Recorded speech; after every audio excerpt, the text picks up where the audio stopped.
¿Cómo se mueve el campo en el espacio sagrado en las conductas suicidas?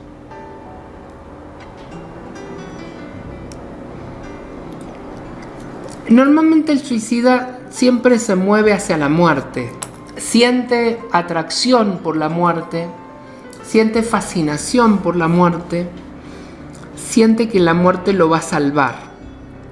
Ningún suicida percibe al representante de la muerte con temor. Al contrario, hay una idealización. A menudo los suicidas están muy enojados con la vida.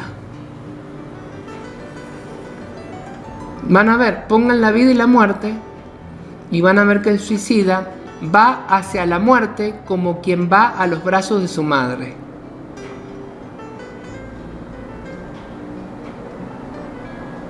El conflicto lo tiene con la vida. ¿Por qué? Y porque normalmente asocia el dolor con la vida. 9 de cada 10 suicidas quieren apagar un dolor.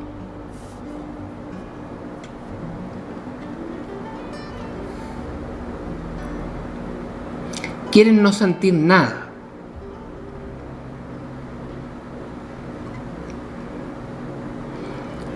Alguien que tiene un dolor muy grande puede tratar de apagarlo con el alcohol, pero sabe que mañana se va a sentir peor, va a seguir vivo y va a seguir dolido.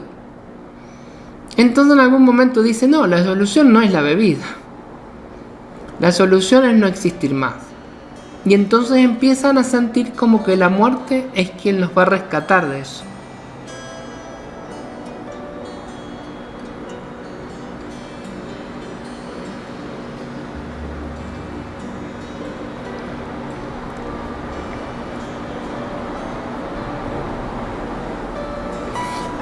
Y siempre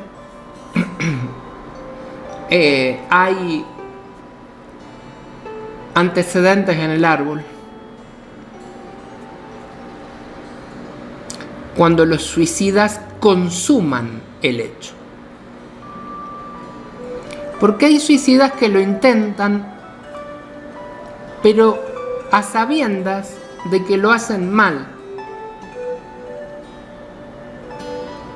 Entonces, se ha observado que es más que nada un llamado de atención.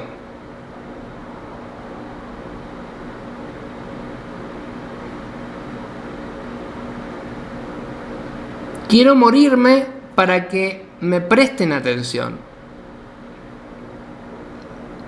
Pero el problema es que si me prestan atención y estoy muerto, no me va a servir de nada. Entonces mi inconsciente me va a poner al borde de la muerte. Pero no me voy a matar.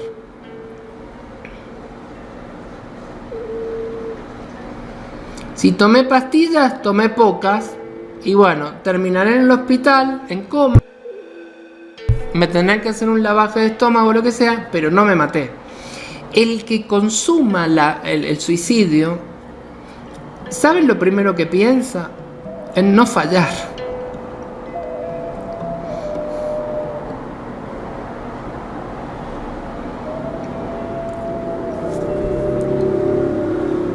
Y en los que no fallan, buenas noches, Ale, dale, anda a descansar. Los que no fallan, siempre vas a encontrar un precedente familiar.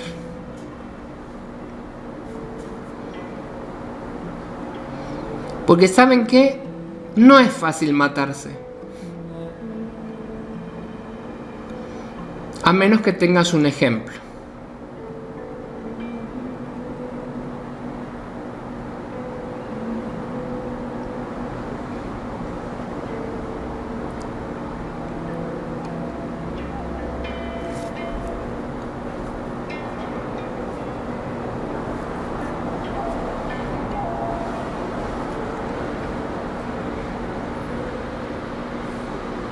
Y es un tema que filosóficamente el suicidio mueve mucho las conciencias y mueve muchas cosas.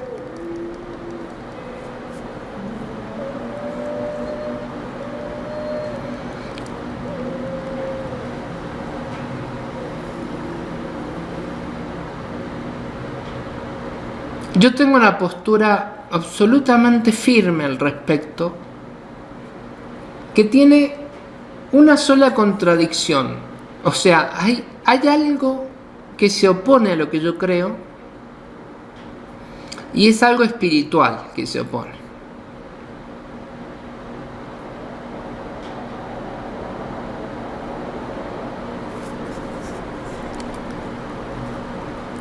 Pero yo soy partidario de la idea de que cada uno es dueño de morir cuando quiera.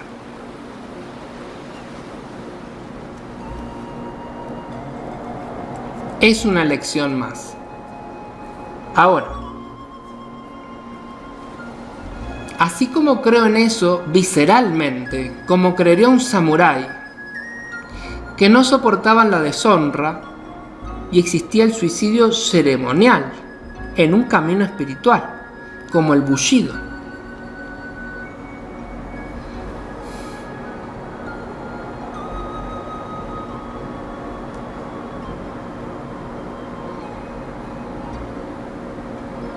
Creo que caído en ciertas deshonras, uno ya no puede tener ninguna calidad de vida.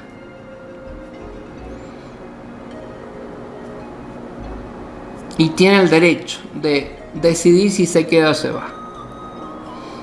Creo que un enfermo terminal, creo que una persona que va a tener que atravesar una condición muy espantosa en su vida, está en todo el derecho de elegir si quiere vivir o no así. Cuando a una persona le dan un diagnóstico de ciertas enfermedades, el Estado le debería proveer la forma más indolora de irse de este mundo a voluntad. O sea, yo creo en la eutanasia, pero también creo en la voluntad de ejercerla a tiempo, ¿no? Pero ¿dónde entra el conflicto acá? Porque es la otra parte que yo he pensado. O sea, yo desde lo humano, desde mi filosofía, yo no tengo ningún problema. Ahora,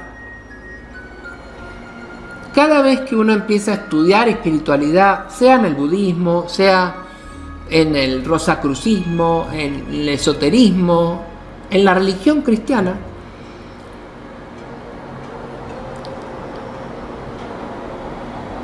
el lugar que se le otorga al suicida siempre es un lugar de oscuridad.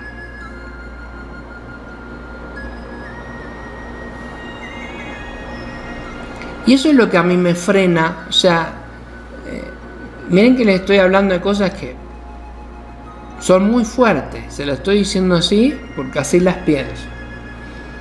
Lo que a mí me frena es si fuera cierto que al suicida le espera después de esta vida, le espera situaciones muy difíciles.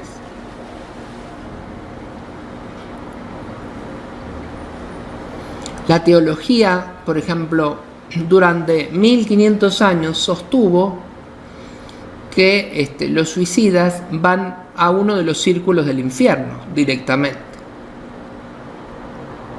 No sé si han leído ustedes la Divina Comedia, pero una de las partes más espantosas que hay es cuando Dante visita lo que se conoce como la selva de los suicidas, donde los suicidas están convertidos en árboles sintientes, y hay unas aves mitológicas, las arpías, con unas uñas espantosas que les desgarran la piel todo el tiempo.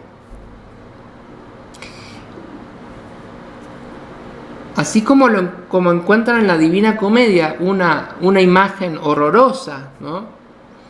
que nos disuade del suicidio, porque vamos a ser condenados. Esa misma versión existe también en el budismo. El suicida vive una experiencia post-mortem complicada. Las enseñanzas espiritistas nos dicen que también el suicida vive una experiencia complicada después. Algunos dicen que se queda como un alma errante todo el tiempo que le hubiera tocado vivir. En fin, no hay ninguna enseñanza espiritual que no condene el suicidio de alguna manera. Entonces eso me hace pensar que si el río suena, por algo es, ¿no?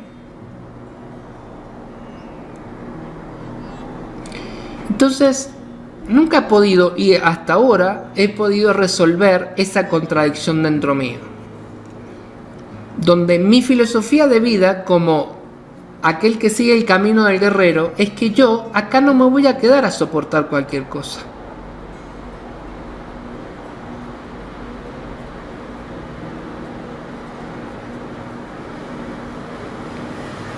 Pero, ¿qué pasará, no?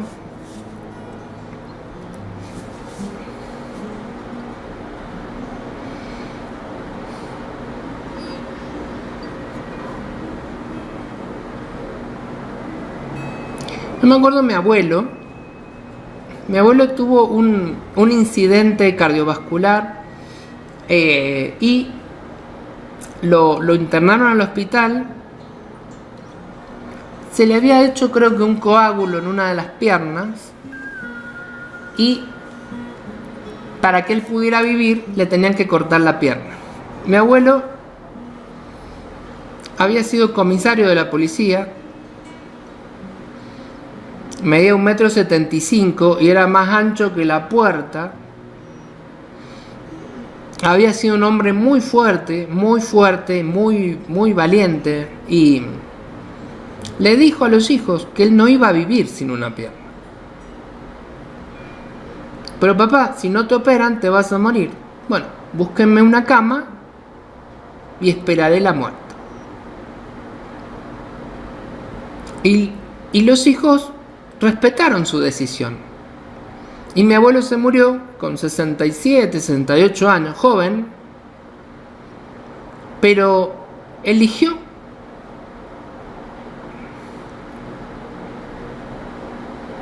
¿Es un suicidio el de mi abuelo? O sea, miren esto.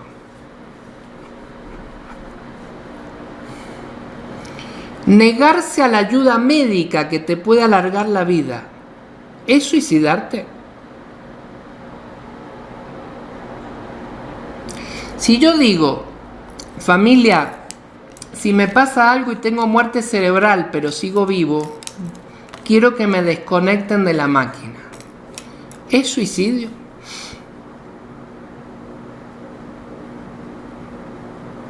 Entonces es complicadísimo el tema. Por eso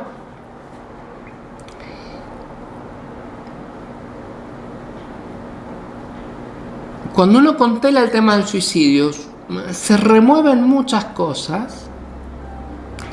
En todos los árboles uno no puede ir hacia atrás más de 3 generaciones sin encontrar al menos un suicida. Es más frecuente de lo que pensamos. Las estadísticas de suicidio no dejan de subir en el mundo, incluso en sociedades que parecen tenerlo todo.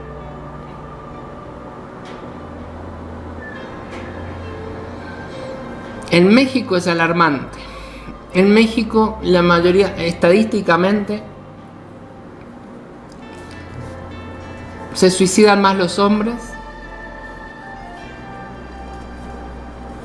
y en más del 75% de los casos es por un desengaño amoroso.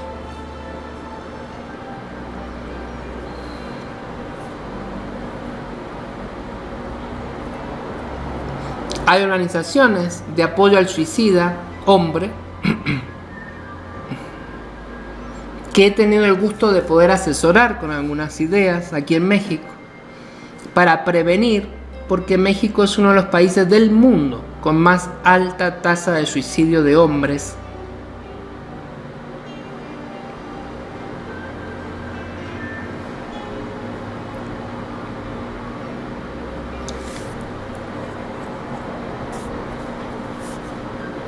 Pero lo que siempre van a ver, entonces, volviendo a las constelaciones, es que quien siente el impulso suicida siempre ve con buenos ojos a la muerte, y muchas veces cuando uno empieza a agregar muertos, ve otra cosa muy interesante. Ve que el suicida a menudo va al encuentro de algún muerto de su familia.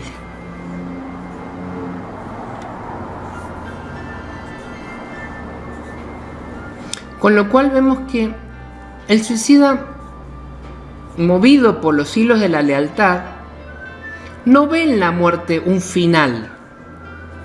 Ve en la muerte el camino para reencontrarse con alguien que perdió.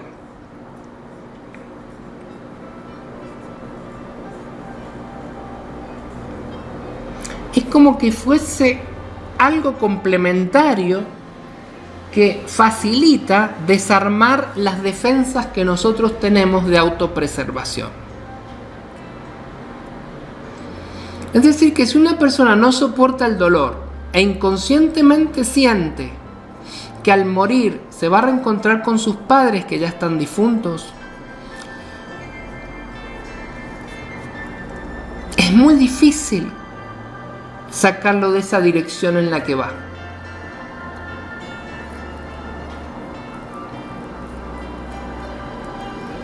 ¿Y qué se hace?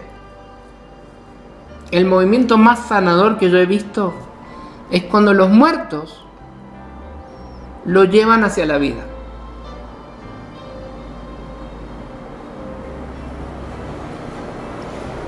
Y vuelven a la muerte.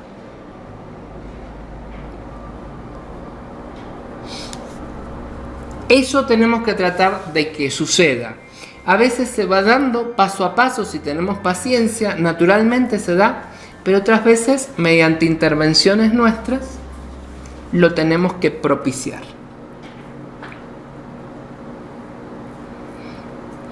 Es muy fuerte cuando, por ejemplo, si yo estoy yendo a la muerte por lealtad a mi madre, quiero reencontrarme con ella del otro lado, es muy fuerte que mi madre me diga: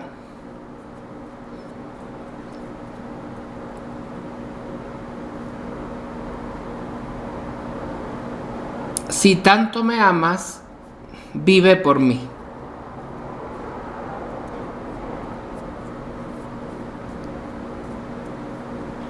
Uno quiere morir por ella y ella te dice: vive por mí. ¿Ven? Eso es el trabajo sanador de las constelaciones.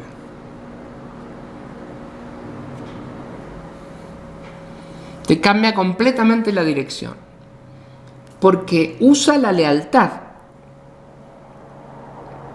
para ponerte en la dirección de la vida.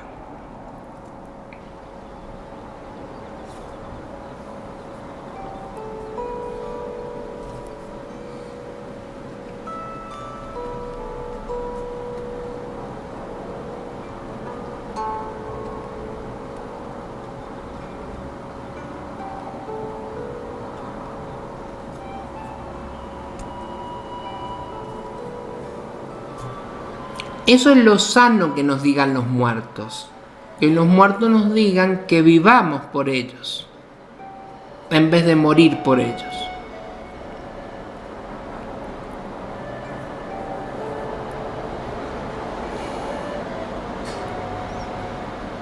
En cambio, cuando nosotros queremos morir por los vivos,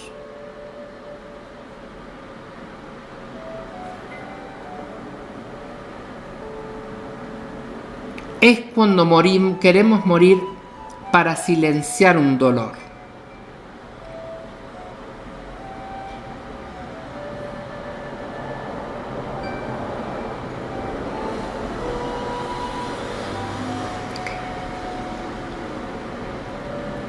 Muchas veces esos casos no los podemos detener.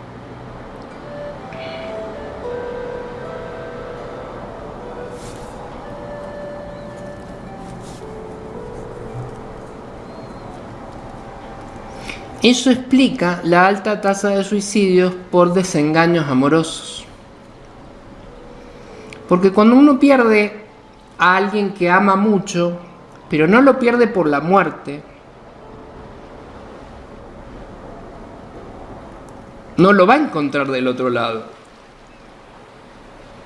Entonces, ¿qué busca uno cuando quiere morir? Quiere dejar de sufrir.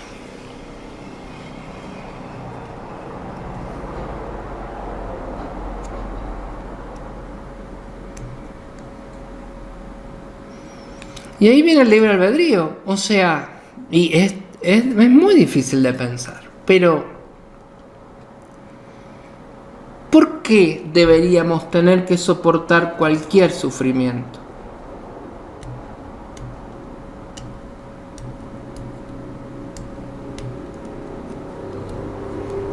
No es uno de los 10 mandamientos. No dice, soportarás cualquier sufrimiento.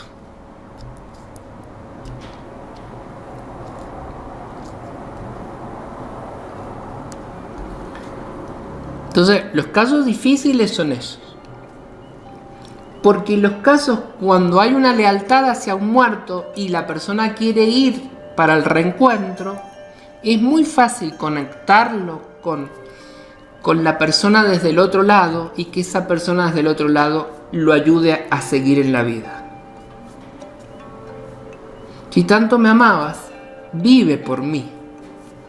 Eso salva a las personas del suicidio.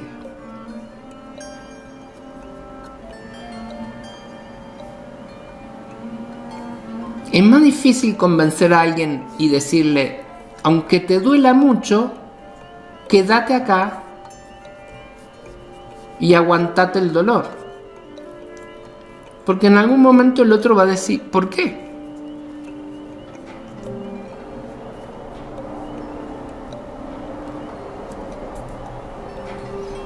Entonces, como terapeuta, nuestro desafío en esos casos es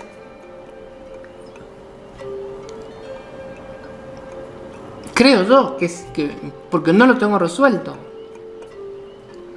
pero tengo la sensación de que para eso también nos sirve el camino del guerrero, en donde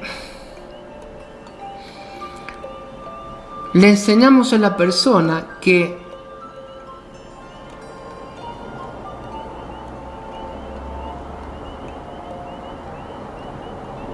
si es capaz de renunciar momentáneamente a la felicidad, puede usar el dolor para volverse más fuerte.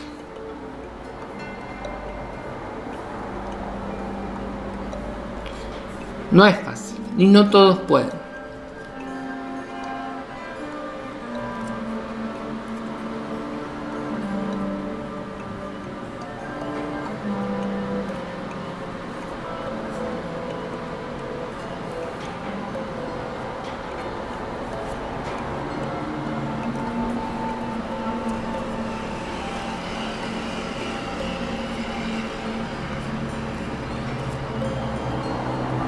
Y hay que separar el dolor de la vida, y eso es un movimiento también.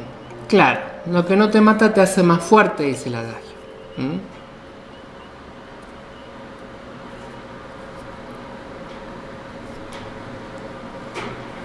Pero como dice un poema,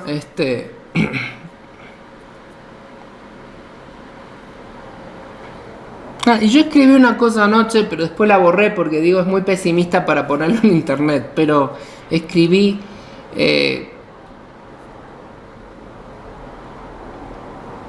cuando uno pierde al amor de su vida, no pierde el amor, pierde la vida, ¿no? Porque uno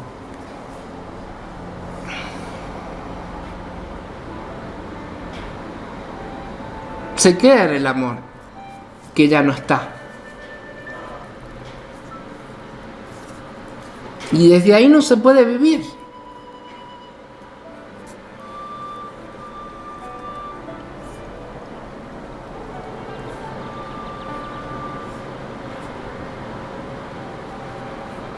Entonces, es muy cierto que lo que no te mata te hace más fuerte.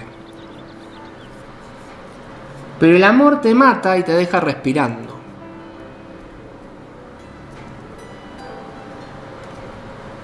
Entonces es cuando aparecen en el camino del guerrero otros valores, pero lo primero que te va a rescatar es valientemente renunciar a la felicidad. Si uno es capaz de cuestionar que estamos para ser felices, que ser feliz es un privilegio, no un derecho.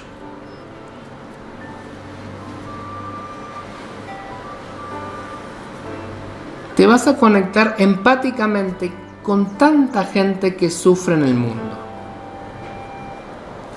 Porque todo el que sufre en el mundo, en definitiva, siente en su corazón que lo han estafado, ¿no? Se supone que estoy para ser feliz. No, no se supone que estás para ser feliz. ¿Quién te dijo? Pero ese camino, que es el que yo emprendería como terapeuta, es el camino del guerrero, porque hay que atreverse a vivir a pesar de no ser felices. ¿Y por qué lo haría uno?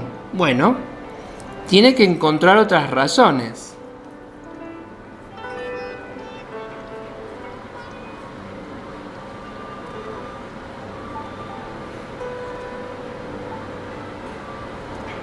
Yo he encontrado una sola. Y aparece en uno de los libros de Carlos Castaneda.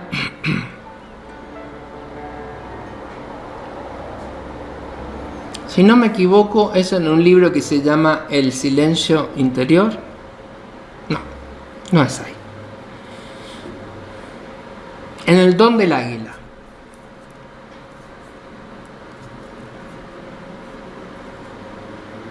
Dice que un guerrero nunca entrega la vida fácilmente. Un guerrero vende muy cara su vida, aunque lo único que tenga es demostrarle a la vida y demostrarle a la muerte que un guerrero no se entrega fácilmente.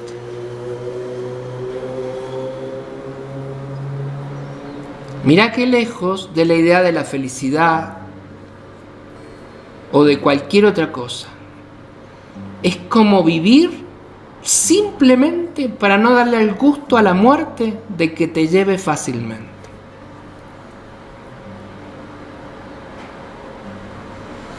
A veces hay que utilizar esos recursos, pero hay que primero renunciar a la felicidad. Y no es fácil, porque nos pasamos todos los días esperando ser felices. Todo lo que hacemos lo hacemos para ser más felices. Renunciar a la felicidad solo lo puede hacer un guerrero.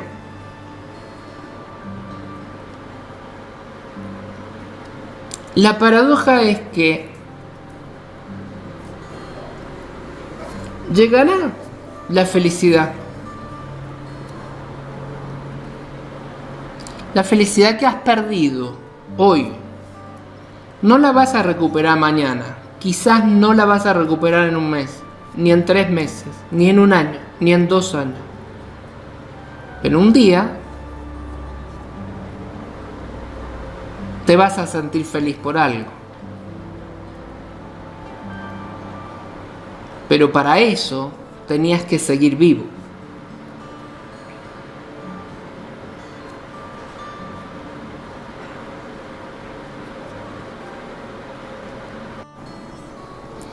Entonces, cada persona tiene que encontrar sus razones para seguir viviendo. A veces la vida te lo va a poner difícil. Pero hay cosas, hay situaciones límites donde yo reivindico completamente la decisión. Y es especialmente cuando uno siente que está muy comprometida la dignidad.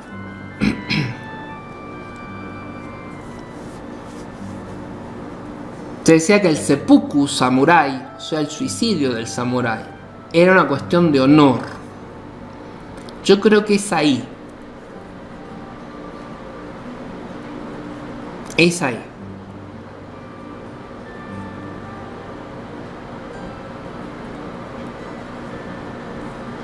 Si yo tengo 70 años y una enfermedad incurable, y para vivir un año más tengo que hipotecar todo lo que le podría dejar a mis hijos, no lo voy a hacer.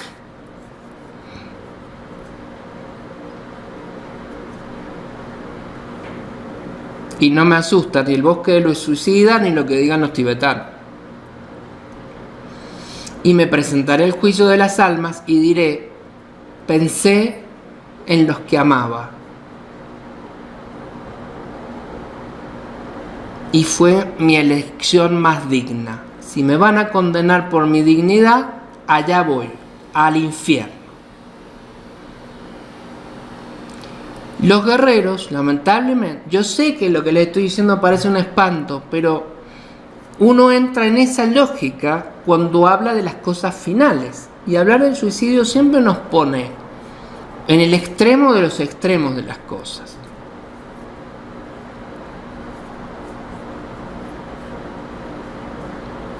Entonces, ¿quieren decir algo? A lo mejor me extralimité con lo que les he dicho, pero es la manera que yo tengo de ver las cosas.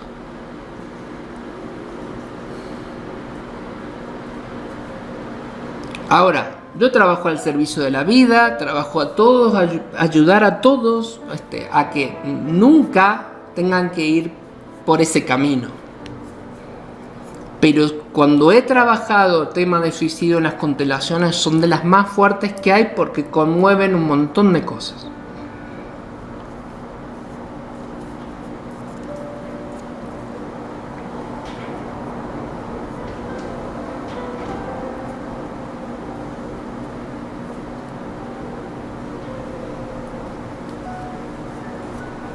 Hay ejemplos ilustres en la filosofía. Lean el libro sobre el suicidio de Durkheim, es terrible. Lean la vida de Walter Benjamin,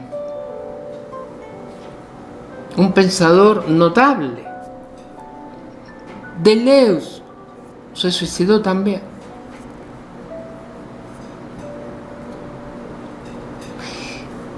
Benjamin era un filósofo judío en tiempo de los nazis.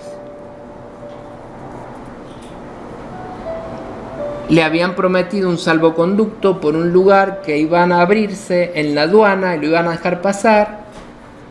No le entregaron los papeles a tiempo.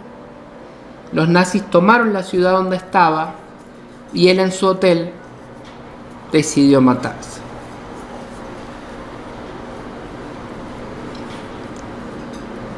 Podríamos culpar a Benjamin.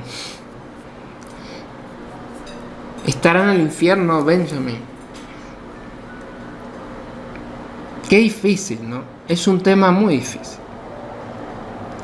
Pero la única manera de ayudar a los suicidas es poder pensar como yo estoy pensando.